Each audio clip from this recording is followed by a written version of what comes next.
Bonjour à toutes et tous. Il y a quelques temps, je vous ai montré un Taolu de 8 mouvements de style Yang qui a été filmé au bord d'un petit lac en Italie.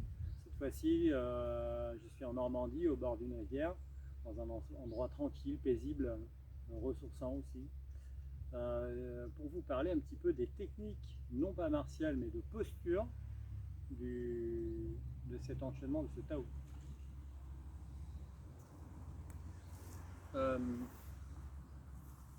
À commencer par l'ouverture, la préparation de l'ouverture. C'est vrai que c'est une phase très importante.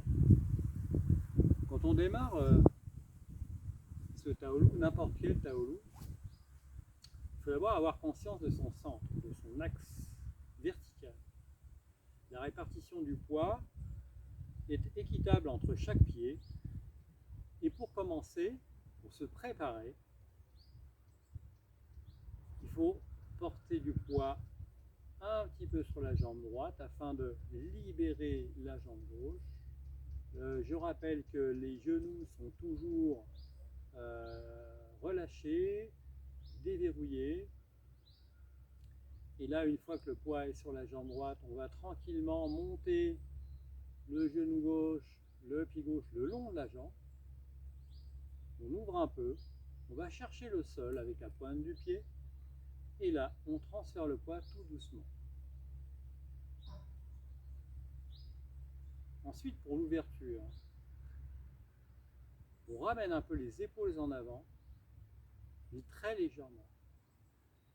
On monte les mains, afin d'arrondir le dos, on monte les mains sur l'inspire, face aux épaules, sans monter les épaules. J'ouvre un petit peu les bras et je vais m'asseoir en amenant maintenant plus de poids sur les talons. Et les orteils doivent toucher également, comme si on était assis dans un gros fauteuil avec des gros accoudoirs. Les mains à hauteur de hanche, de taille. Voilà. Ça, c'est pour la préparation ouverture. Ensuite, pour la première posture, repousser le singe. On va pivoter la taille, on va pivoter le buste vers la droite, séparer les mains à plat. Ensuite, on va monter les bras, les paumes toujours vers le bas. À hauteur des épaules, on va retourner les paumes, les deux. Je regarde devant, je plie mon bras gauche et ma main droite va venir atterrir sur ma main gauche. Ma main gauche se retire. Et quand les mains se rejoignent, j'ouvre ma paume pour repousser. Et pour le deuxième, je relâche mon bras gauche vers le bas. Je monte mon bras afin d'avoir les deux paumes vers le bas. Ensuite, je retourne mes deux paumes. Je regarde devant. Je plie mon bras gauche. Ma main gauche vient atterrir sur ma main droite qui se retire grâce au mouvement de la taille. Et j'ouvre peu à peu ma paume. Et les deux mouvements se finissent ici. Quand les mains se séparent, rotation de la taille, du buste, monter les bras, mais là je dois voir mes deux mains. Pas question d'amener le bras à 180 degrés comme le font certains, mais je vais dire à 120 degrés pour donner un angle à peu près précis, mais on doit pouvoir voir avec notre regard panoramique, voir nos deux mains. Pour des questions martiales notamment, il faut toujours avoir ces deux mains en apparence, et aussi pour des questions d'effort sur les articulations. Et j'ouvre mes deux, et ça me permet là de relâcher mes épaules, mes omoplates. Les coudes sont vers le bas, je plie, j'avance, je rejoins ma main gauche, et là peu à peu j'ouvre la main. Alors attention, la poussée ne se fait pas comme ça, mais elle se fait en mettant plus d'intention, c'est-à-dire qu'on va tourner davantage pour avancer l'épaule et donc le bras. Le brossé de genou. Donc une fois qu'on est allé à droite ou à gauche, le brossé de genou, c'est ça. Je monte un genou. Je fais un grand cercle avec ma main, gauche ou droite. Je viens écarter quelque chose qui se trouve devant mon genou. Je pose et pendant ce temps-là, je prépare ma main droite. J'avance. La main droite reste à plat jusqu'au moment où elle va repousser, un petit peu comme le repousser le singe, j'ouvre ma paume au dernier moment pour rentrer en contact.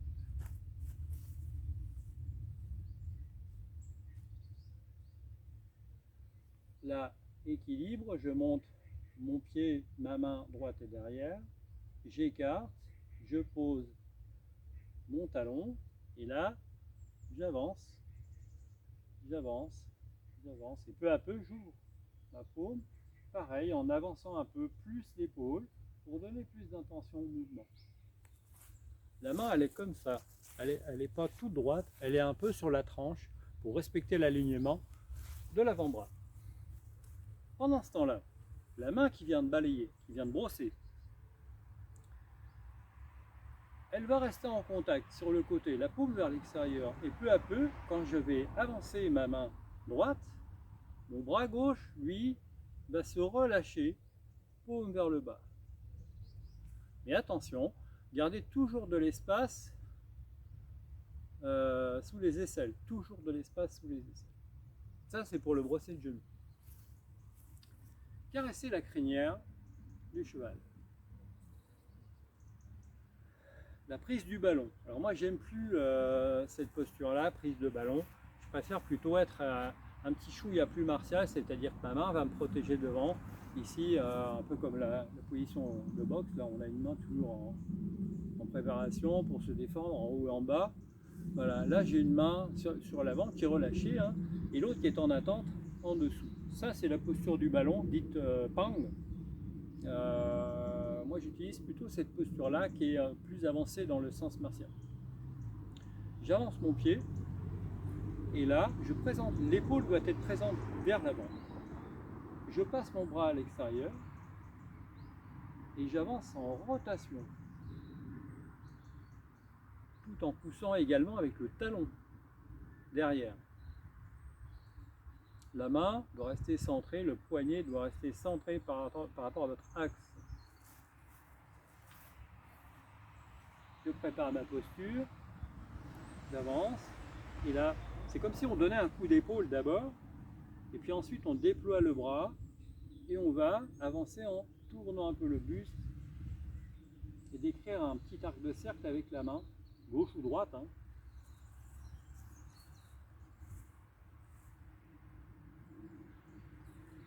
Poser le talon, avancer, tourner, rotation. Et j'ai fini, je suis arrivé au bout de ma posture. La rotation du buste, parce que c'est en fait c'est le buste qui tourne, se fait pendant qu'on avance. Mais ni avant, ni après, mais en même temps. Donc on doit arriver en même temps, fin de rotation et fin de poussée. N'oubliez pas, sur quasiment toutes les postures avec le pas à Kong-Bu, le pas de l'arc et flèche, quand vous avancez, en même temps de sortir votre talon derrière pour bien ancrer dans le sol, comme si vous rentriez une racine. Ensuite, mouvoir les mains comme des nuages. Donc là, c'est un mouvement frontal. On va tirer d'un côté, le coude vers le bas, et en même temps caresser en bas ou repousser. On va tirer ici et pousser en bas en même temps. Donc là, si je vous le fais dans le Taolu 8 mouvements en question, je viens de finir ma posture, caresser la crinière du cheval, et là je me prépare à revenir sur une position frontale. Donc je vais ouvrir le pied gauche et je tire avec la main gauche. On va à gauche, la main gauche est en haut. On part à droite, la main droite est en haut. Et là je ramène en même temps, je me recule un petit peu pour que vous voyez les pieds. Je ramène en même temps la main droite et le pied droit. Là j'inverse les mains. Même travail, je tire en haut, je pousse en bas et je me déplace. Là, il y a un petit moment d'équilibre, répartition des poids, des masses du corps. Les bras sont d'un côté, la jambe de l'autre. Je me déplace en tirant et en poussant. Et ensuite, même procédé pour revenir. Je tire, je pousse. Les doigts sont à peu près dans la même direction tout le temps. Ça c'est pour mouvoir les mains comme des nuages. Windchill. L'écartement des bras. Là on utilise encore la posture, la technique de Pang, hein, la technique du rempli. Les bras ne sont pas près du corps comme je dois faire parfois, mais vraiment assez loin avec un arrondi à l'intérieur. Cette sorte de cercle de sécurité qu'on emploie dans le Pang et dans la plupart des postures d'ailleurs. Le coq sur une patte. Alors là attention parce que on va vers de l'équilibre. Je vais baisser un petit peu l'appareil pour que vous puissiez voir les pieds sans que je me déplace trop loin. Voilà.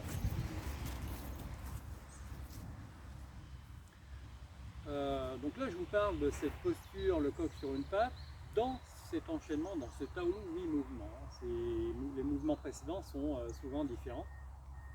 Donc là je viens de faire mon dernier nuage, je reviens vers mon centre, j'ouvre un peu mon pied gauche pour qu'il soit un peu en oblique, j'ouvre mon pied gauche, et là je prépare mes mains dans le sens de la posture, c'est-à-dire que ma main qui va descendre ici sera le paume vers le bas pour presser vers le bas, pousser vers le bas, et la main qui va monter à elle se présente sur la tranche comme ceci,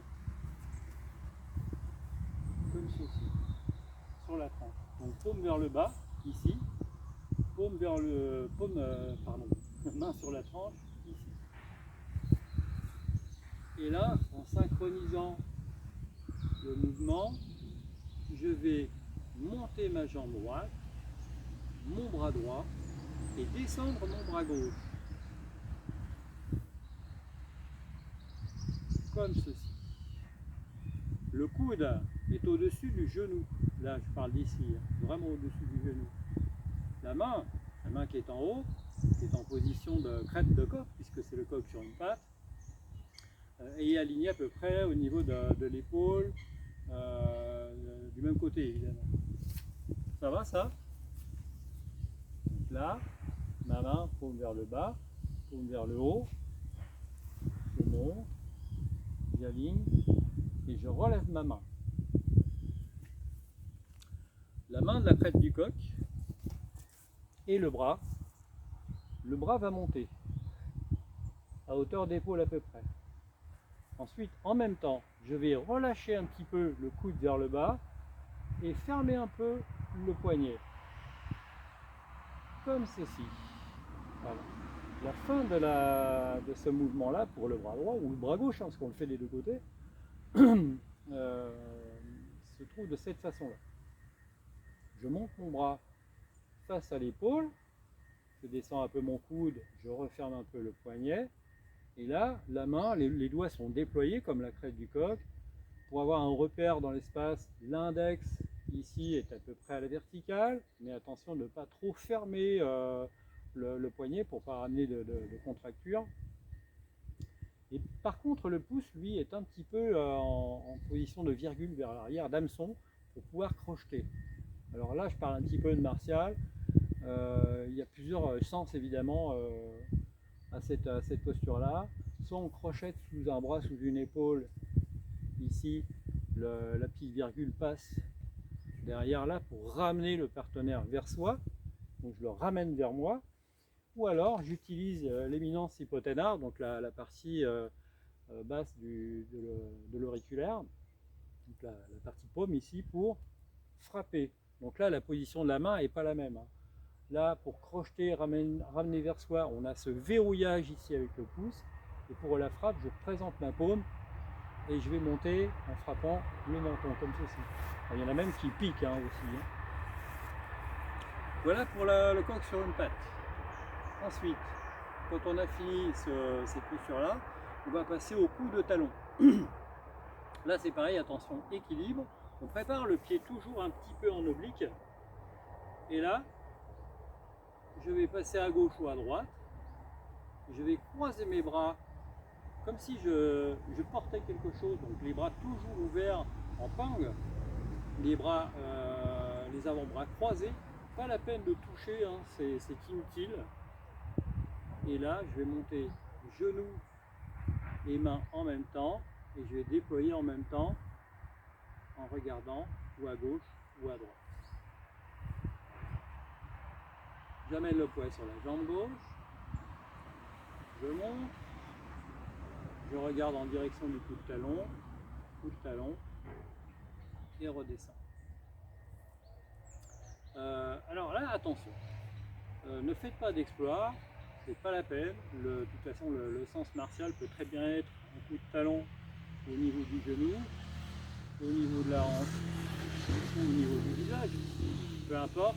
Chacun a sa capacité et chacun donne le sens qu'il veut à ce mouvement. Donc, soit avec modération, on va monter et simplement on donne un coup de talon vers le bas. Et attention, gardez bien le buste droit, ça c'est vraiment important, quelle que soit la hauteur du talon. Si je change de pied, pareil. Hein. La hauteur de genou, frappe au niveau du genou. Les mains sont un peu plus hautes comme ceci. Je croise, je monte, je déploie. Mon buste est toujours bien vertical.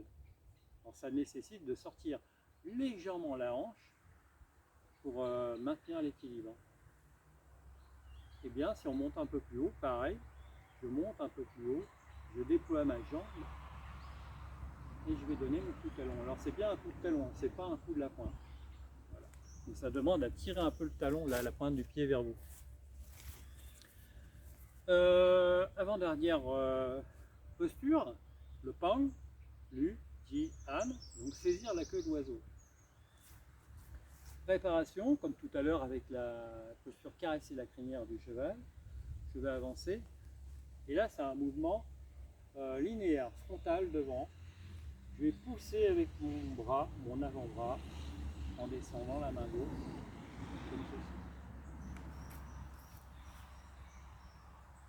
Là, il n'y a pas de rotation comme tout à l'heure, c'est vraiment tout droit, et je remplis, je gonfle, je remplis mon espace en expirant, ici, comme si je gonflais un ballon, un airbag à l'intérieur.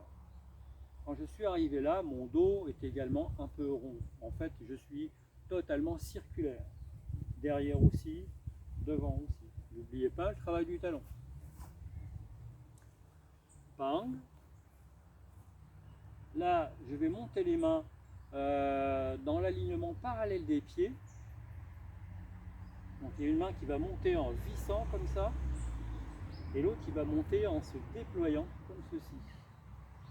Et en même temps. Donc là, je suis en posture de pang, je vais monter mes mains, je suis un peu plus en avant. Et là, je vais ouvrir mon pied arrière pour tirer, laisser passer, relâcher derrière. Ça, c'est la posture tirée. Pang. Je fais monter mes bras. J'avance un petit peu, légèrement. Ne dépassez pas le genou de la pointe du pied. J'ouvre un peu mon pied arrière. Je tire. Je relâche, symboliquement. Ensuite, le Ji. Donc presser. Double force. En position de Lu. Je viens de finir. Moi, j'ai reculé un petit peu. On ne voit pas mes pieds. En position de Lu. Je vais continuer le cercle de mes bras. Je reste assis derrière. Je joins mes paumes. Et là, tout en pressant, poussant vers l'avant, les bras sont circulaires hein, comme d'habitude. Là, c'est du pang, du double pang. Donc. Je vais refermer mon pied arrière en rentrant la pointe du pied. Donc le talon toujours en contact. Presse, pousse, frappe. Pousser ou frapper ici. Hein. Ça peut être une frappe vraiment très puissante. Hein. Ou alors repousser. On le fait. Lu. Décidément les pieds. Lu. Je continue mon cercle. Pas besoin de monter les bras trop haut. Je reste assis sur ma jambe droite. Je joins mes paumes. Et là, vous remarquerez que mes avant-bras ne sont pas complètement fermés. Il y a toujours de l'espace. Je presse en avançant. Pas besoin de tendre non plus les bras ici. Hein. Ensuite, on va passer à la posture, à la technique Han, repousser. Ma main qui est à l'intérieur ici, donc ma main droite, va passer sur la main gauche, va frotter ma main. Et là, c'est comme si je ramenais un gros ballon qu'on avait avant, les gros ballons de plage. Je le tire, je le roule un peu vers moi, je descends sur son axe horizontal, central, et là, je vais le repousser. Alors, il y a plusieurs techniques pour repousser. Je roule mon ballon, je descends un peu, je repousse. Soit on pousse tout droit, soit on pousse en remontant un peu. Moi, j'aime bien remonter un peu, parce que quand on travaille avec un partenaire, le fait de remonter en poussant permet d'ôter un peu de poids dans le travail. Le poids de l'autre, hein. On le soulève un petit peu, donc on gagne quelques kilos. Ici devant, donc je viens de presser, j'amène mon ballon, je m'assois, penche un petit peu le buste en avant. En fait, le ballon doit prendre la forme ici du buste et puis de la hanche, du bassin. Hein. Je descends et je repousse. Voilà, ça c'est pour la posture Lan Chua Bwei, saisir la queue de l'oiseau. Et puis dernière posture, croiser les mains. Alors là, on a fini le Han, la dernière posture, la dernière technique pardon, de la posture la queue d'oiseau. Là, je vais en arrière, on libère du poids de la jambe pour pouvoir pivoter sur le talon et je rentre ma jambe gauche en amenant le buste et les bras avec moi et la tête aussi. En arrière, je rentre la jambe gauche et là je vais ouvrir le pied droit un petit peu plus en ouvrant à droite, uniquement à droite. Je tourne mon buste en direction de mon genou, je descends un petit peu. Ici je ramasse, donc les bras en posture de ping arrondi. La main droite vient ramener la main gauche. Je me remets sur mon pied gauche, je rentre la pointe du pied droit et je ramène. Et là on a terminé. Et on referme. Je vous remonte parce que je crois qu'on n'a pas très bien vu les pieds. Voilà. Je rentre à gauche, donc un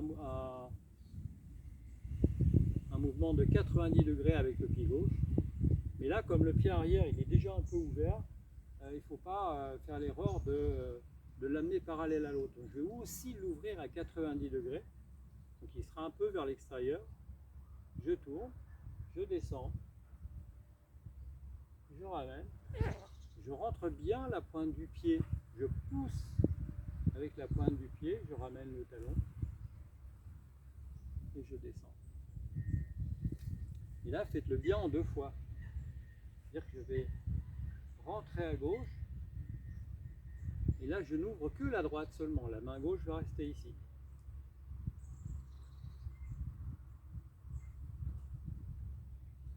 Voilà. Quand je suis allé travailler en Chine, les maîtres avec qui je bossais faisaient ce mouvement le long d'un gros bambou qui était placé à l'horizontale comme ça. Et il fallait donc dans ce mouvement-là coller les mains dessus et avec la main droite, il y avait un anneau autour du bambou, il fallait glisser l'anneau de l'autre côté. Voilà, j'espère que ce petit travail pédagogique vous permettra d'avancer un petit peu dans votre Tai Chi Chuan. Je vous donne rendez-vous plus tard pour autre chose. Ciao.